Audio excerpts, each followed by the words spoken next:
एक चीज़ बताइए सर, एक तो पहला मेरा क्वेश्चन ये है कि आपके जो एचएनआई क्लाइंट है वो आपसे जब कन्वर्सेशन करते होंगे फ़ोन पे तो क्या हाय हेलो के बाद वो क्या कहते हैं? पहला क्वेश्चन ये है। दूसरा क्वेश्चन ये है कि अब से कुछ समय पहले तक लोग कह रहे थे कि यार बैंक बहुत मुश्किल में है, डिपॉजिट ग्रोथ नहीं आ रही है, देखो भाई मुश्किल है, क्रेडिट ग्रोथ 11-12% आ गई है, कैसे काम चलेगा, बैंकिंग सेक्टर बहुत ख़राब है, म्यूचुअल फंड वाले सबसे ज़्यादा ख़राब बोल रहे थे उसको। अब उधर भी भाई चल पड़ा गाड़ी। अब तो ये एक्चुअली ऐसा हो रहा था कि जैसे आप लोग सब्जी खरीदने जाते हैं जब, तो जो पहला व्यक्ति गया उसने सबसे बढ़िया क्वालिटी का माल लिया, प्राइस सेम, दूसरा गया उससे इंफीरियर, तीसरा गया जो सबसे अंत में रात में गया भाव वही लगा, लेकिन वो छटा हुआ एकदम एकदम कचरा माल ले गया, लेकिन भाव वही है। क्या ये हो रहा है क्या कि पैसा इतना है कि सब बिकेगा, हर माल बिकेगा एक ही भाव में? तो ये वाले सवाल आपके क्लाइंट भी पूछते होंगे, तो आप कैसे उनको एड्रेस करते हैं शरद जी? देखिए, क्लाइंट्स का पिछले कुछ समय से लगातार सवाल एक ही रहा है कि बाजार इतना बढ़ रहा है, बहुत नर्वसनेस है कि करेक्शन आ जाएगी, करेक्शन आ जाएगी। तो यूजुअली अगर आप मार्केट्स में देखें तो जितना पैसा करेक्शन खोजने में लोग गंवाते हैं, शायद अगर ज़्यादा करेक्शन खोजने की कोशिश ना करें तो उससे ज़्यादा पैसा बन जाए। तो वो कहावत है कि बहुत ज़्यादा पैसा करेक्शन खोजने में गंवाया जाता है। तो रशिया यूक्रेन से ये चालू हुआ ट्रेंड कि वॉर हो जाएगा, बहुत कुछ हो जाएगा, कुछ नहीं हुआ। फिर ये लेबनान इसराइल वाला इशू चालू हो गया, फिर से लोगों ने अंदाजा लगाया कि बहुत कुछ हो जाएगा।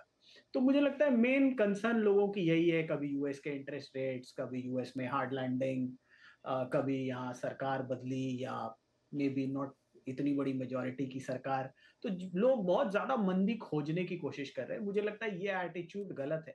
आपको ब्रॉडर साइकिल के साथ प्ले करना चाहिए और बहुत ज्यादा मंदी खोजने की कोशिश मत करिए। मतलब आप पिछले 5-7 हज़ार पॉइंट से तो मेरे हिसाब से बहुत लोग हैं जो कंसिस्टेंटली मंदी खोज रहे हैं। मुझे लगता है अननेसेसरीली लॉजिक्स चिपका के मंदी खोजने की कोशिश नहीं करनी चाहिए।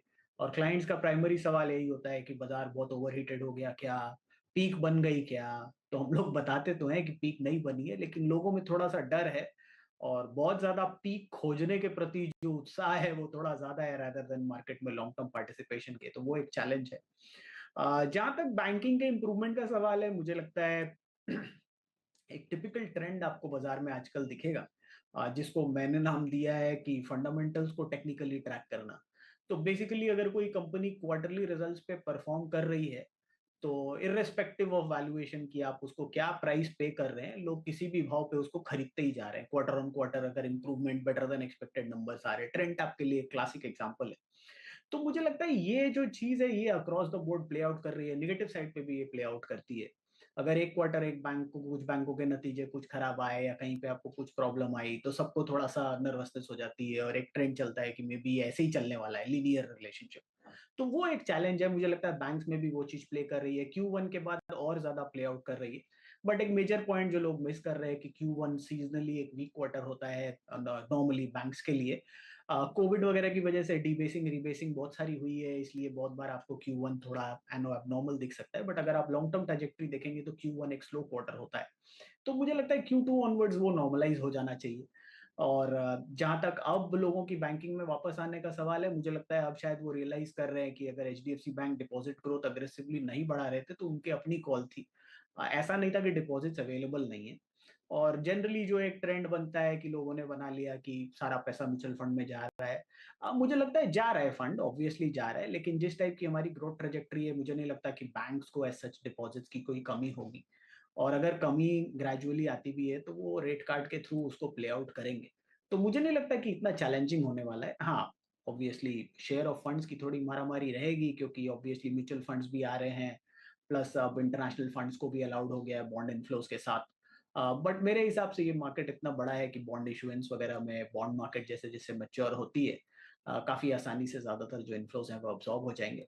तो Q1 के नंबर से थोड़ा ज्यादा लोगों ने इसमें से निकाला है ऑब्जर्वेशन की खराब रहना चाहिए।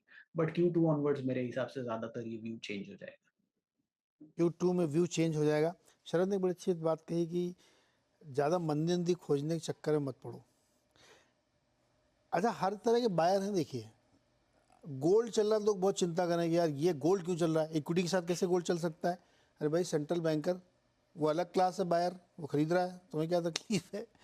वो आपको डिस्टर्ब नहीं कर रहा है। इक्विटी मार्केट के अपने बायर हैं, वो खरीद रहे हैं।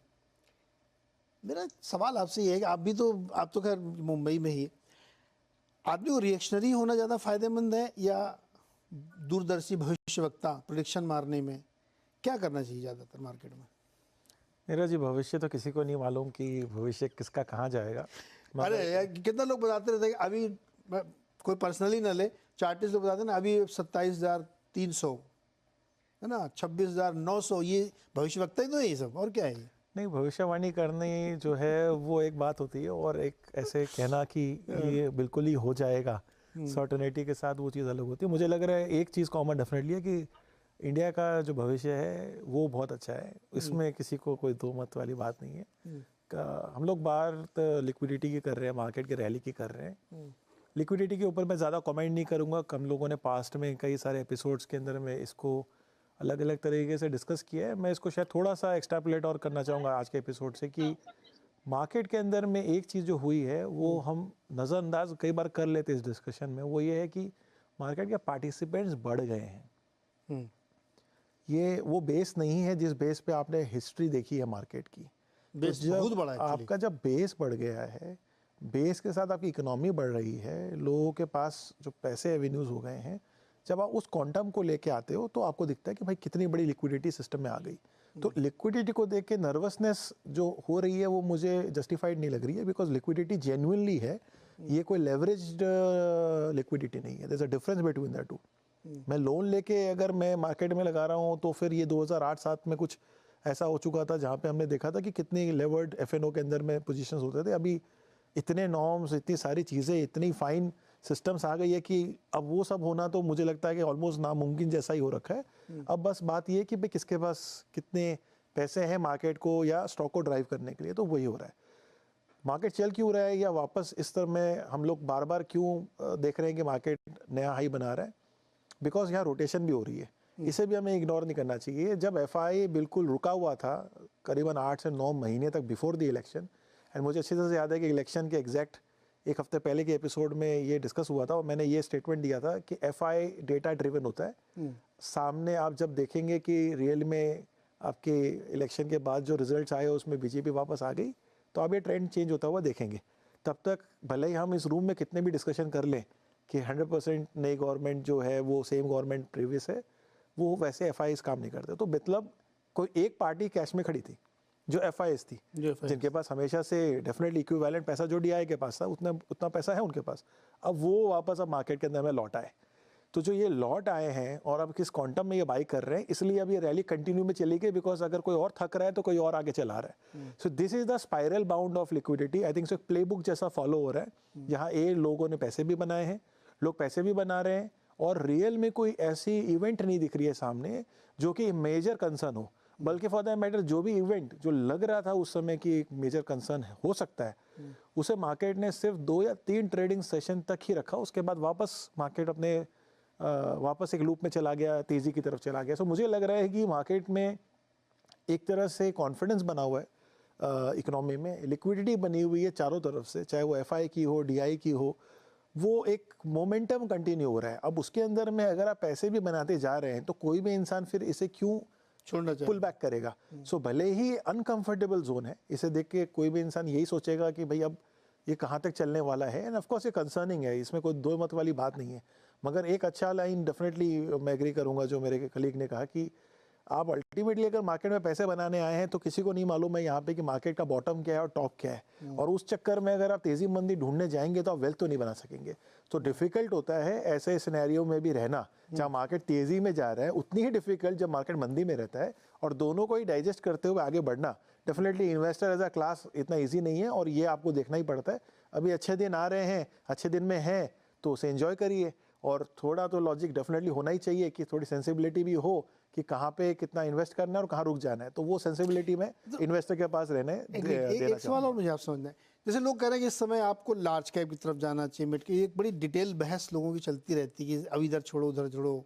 फिर उदाहरण देखें, देखो डिफेंस वाले ऊपर से 30% करेक्शन पे आ चुके हैं, मार्केट न्यू हाई पे है और वो 30% करेक्शन में है। रेलवे वाले भी देखो अब चलना बंद हो गए हैं।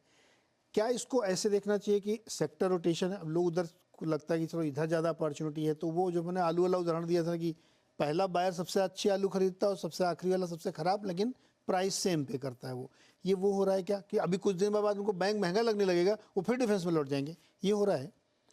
इसके पहले वाले सेकंड वाले पार्ट को मैं एड्रेस करना चाहूँगा, जहाँ हम ये बात कर रहे हैं कि टिपिकली जो बेस्ट क्वालिटी के स्टॉक्स होंगे वो शायद पहले किन्होंने ले लिया और लास्ट में अब आपके पास शायद लो क्वालिटी के स्टॉक्स आएंगे। इसमें ये हो रहा है कि आप देख रहे हो आईपीओ भी कंटिन्यूस आ रहा है, मतलब नई सप्लाई भी मार्केट में आ रही है और वो क्वालिटी सप्लाई है, ठीक है। तो इसका मतलब ये हो रहा है कि इवन अगर कोई सर्टेन क्वालिटी के स्टॉक जो पहले से प्री डिटरमाइन हम जानते थे, उनका ट्रैक रिकॉर्ड रहा है, अब आप नए नए पार्टिसिपेंट्स को देख रहे हो। अगर आप लास्ट 2 साल में देखोगे कि कितने टाइप के आईपीओ, कितनी वैरायटी के कंपनी आ रही है, तो चॉइसेस की अभी कोई कमी नहीं रही और वही रोटेशन में मार्केट घूम रहा है। रही बात सेक्टर की या लार्ज कैप की, स्मॉल कैप की, आई थिंक सो जैसे मैंने कहा मार्केट एक्सपांड हो चुका है। एफआईज हिस्टोरिकली एफआईज ने हमेशा निफ्टी के बड़े जो स्टॉक्स है 50 वो ही वहाँ पे वो प्रेफर करते हैं। और एक महीने की अगर हम तेज़ी निकाल के देखें जिसमें इंडेक्स अगर परफॉर्मेंस देखें तो निफ्टी 50 एक्चुअली फर्स्ट टाइम आप देखोगे जहाँ सिग्निफिकेंटली आउट परफॉर्म कर रहा है स्मॉल एंड मिड कैप को। आई थिंक सो 5 से 6% निफ्टी 50 ऊपर है एंड शायद आधा और 1% जो है वो स्मॉल कैप ऊपर है, विच मीन्स कि 5% का अल्फा जो है वो आपको निफ्टी से मिला। एंड एफआई की भी हाईएस्ट बाइंग जो है इसी टाइम भी हुई, तो कोई इंसिडेंस नहीं हो सकता। इसका मतलब हर इन्वेस्टर का अपना एक चॉइस होता है, जिनको जो पसंद है। आपने भी राइटली कहा कि अगर कोई गोल्ड का एक बायर है जो अगर कहीं पे कोई बैठा हुआ है तो फिर उससे मार्केट चल रहा है, तो किसी और को बॉदरेशन क्यों होनी चाहिए। सो बिल्कुल वैसा है। मुझे बिल्कुल भी ऐसा नहीं लगता कि आपको कोई एक पर्टिकुलर कोई निफ्टी की 50 को देखना चाहिए कि स्मॉल कैप को देखना चाहिए। आपको ओवरऑल आपको जो समझ में आ रहा है, सबसे इंपॉर्टेंट मैं ये लाइन कहना चाह रहा हूँ, जो समझ में आ रहा है वो करिए। इन दिनों में थोड़ी ये तो जरूर माहौल बनी है जहां लोग समझना कुछ नहीं चाह रहे, एक ही सवाल पूछते हैं पैसा कहाँ बनेगा, जहां लगा दूं। तो थोड़ा ये डरावना सवाल होता है, मुझे लग रहा है कि इससे थोड़ा बचना चाहिए। नहीं, ऐसा हो गया। देखो ये तो इस बाजार में आप कुछ भी कर लिए, पैसा तो बन रहा है लोगों का, है ना। अब चूंकि आप ले आए तो उसको ले आते हैं शो में कि आईपीओज में जो प्राइमरी ऑफर्स आ रहे हैं उसमें फोमो जैसी एक फीलिंग हो गई लोगों को कि यार वो मुझे मिला नहीं, किस्मत में नहीं था मेरे, और आजकल मिलता भी नहीं है, बड़ा मुश्किल हो गया काम एक लॉट भी नहीं मिलता लोगों को। और सब्सक्रिप्शन 100 टाइम्स तो नॉर्मल, न्यू नॉर्मल 100 गुना हुआ क्या तुम्हारा? नहीं हुआ, 80 गुना हुआ, चलो अच्छा ओके ठीक है। लेकिन अगर 100 गुना से ऊपर हो गया तो ये न्यू नॉर्मल बनता जा रहा है। अब इसमें क्या तो फोमो हो गई कि आप फीलिंग ऑफ मिस आउट की फीलिंग है, आपको लगता है मुझे मिला नहीं, अगला जो आएगा ना उसमें मैं फिर से एक बार ट्राई करूँगा लक। तो ये लगातार वो लोग लक ट्राई कर रहे हैं। इसमें कोई ये नहीं देख रहा कि वो कंपनी क्या, मतलब बहुत सारे तो इन्वेस्टर को जानता हूँ जिनको ये नहीं पता वो कंपनी करती क्या है। आईपीओ आया है ना, मैं अप्लाई करूँगा, अच्छा 2 दिन में पैसा फ्री हो जाता है। अब आजकल वो समय नहीं है, 15-20 दिन लग रहे थे, अब तो आपका 3-4 दिन का खेल है, तो कोई दिक्कत भी नहीं। अगर वो लोन लेके भी लगाएगा पैसा ना, तब भी बहुत फर्क नहीं पड़ेगा। 3 दिन में कितना ब्याज दे लेगा, लगा तो ठीक है, नहीं तो दे देगा थोड़ा। तो क्या ये मिसिंग आउट की फीलिंग आ गई बहुत गहरे, इस वजह से आईपीओ में इतना सब्सक्रिप्शन आ रहा है, या उनको लगता है कि एक नया पेपर आ रहा है, अच्छी क्वालिटी का पेपर हो सकता है कोई, तो इधर पैसा बना लो।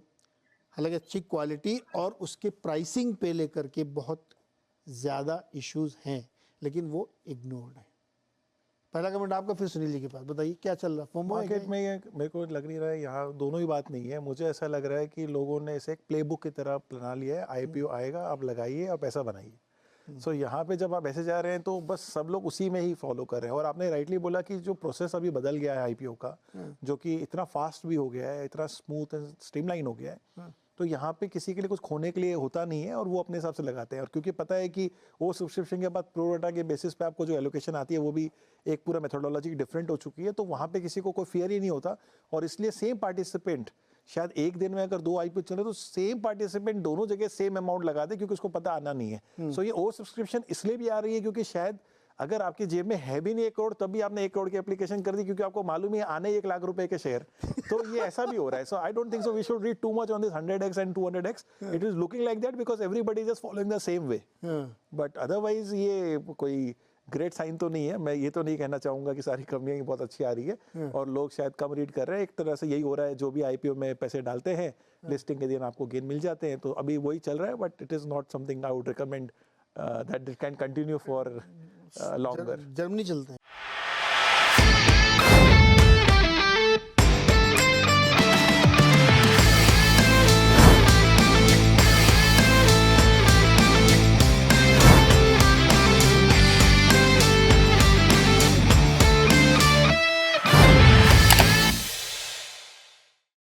बता दें कि मनी कंट्रोल पर दिए गए विचार एक्सपर्ट्स के अपने निजी विचार होते हैं।